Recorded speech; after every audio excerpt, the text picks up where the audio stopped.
Hey everyone! Today I will explain the simple JavaScript program and talk about classes, constructors, inheritance, and object creation. A class is like a blueprint for making objects with a constructor method that sets initial values like name, age, and energy.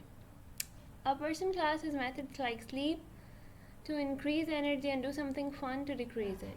The worker class extends person showing inheritance so it reuses all of the person properties and methods but also adds its own XP early age and go to work function to increase experience.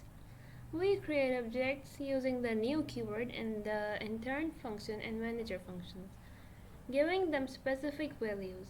To see this in action, you can copy the code into your browser console, then type intern or manager and hit enter.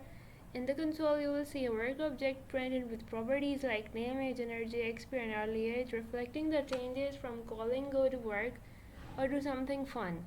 This is a clear example of object-oriented programming in JavaScript, showing how we use classes, constructors, inheritance, and object creation to organize and reuse code. That's it for this quick explanation.